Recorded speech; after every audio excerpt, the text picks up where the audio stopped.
તો નમસ્કાર મિત્રો, ગુજરાતી અપડેટ યુટ્યુબ ચેનલમાં આપ સૌનું હાર્દિક સ્વાગત છે।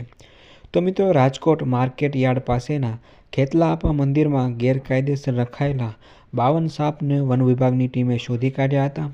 બાતમીના આધારે વન વિભાગની ટીમે જૂના યાર્ડથી ગ્રીનલેન્ડ ચોકડી વચ્ચે આવેલા ખેતલાઆપા મંદિરે રેડ કરી હતી, જ્યાં મહંત મનુ મણિરામ દુધરેજિયાની પૂછપરછ કરતા મંદિરની અંદર અલગ અલગ જગ્યાએથી 52 જેટલા સાપ મળી આવ્યા હતા।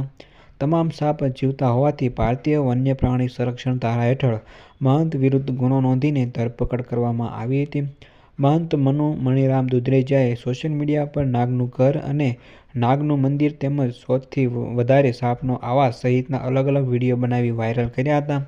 એ જ વિડીયોના આધારે વન વિભાગની ટીમે કાર્યવાહી કરી હતી। જોકે વન વિભાગની આ જ કાર્યવાહીથી સ્થાનિકોમાં રોષ પણ જોવા મળી રહ્યો છે। રેડ દરમિયાન મોટી સંખ્યામાં સ્થાનિકો એકઠા થયા હતા। સ્થાનિકોનું કહેવું એવું છે કે મહંત ક્યારેય એક રૂપિયો પણ લેતા નથી। મહંતની ખોટી રીતે ધરપકડ કરવામાં આવી છે। આ મંદિરે સૌરાષ્ટ્રભરમાંથી મોટી સંખ્યામાં શ્રદ્ધાળુઓ દર્શન માટે આવે છે।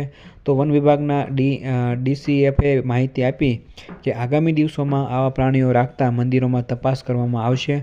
હાલ તો મહંત છે તે જામીન ઉપર મુક્ત થયા છે, પરંતુ જરૂર પડશે તો વધુ તપાસ માટે ફરી બોલાવવામાં આવશે। તો મિત્રો, તમારું આ વિડીયો વિશે શું કહેવું છે તમે કોમેન્ટમાં જરૂરથી જણાવજો। અને આવી ગુજરાતને લગતી અપડેટ્સ જો તમે મેળવવા માંગતા હો તો વિડીયોને એક લાઇક કરી દેજો અને સાથે સાથે ચેનલને સબસ્ક્રાઈબ પણ જરૂરથી કરી દેજો।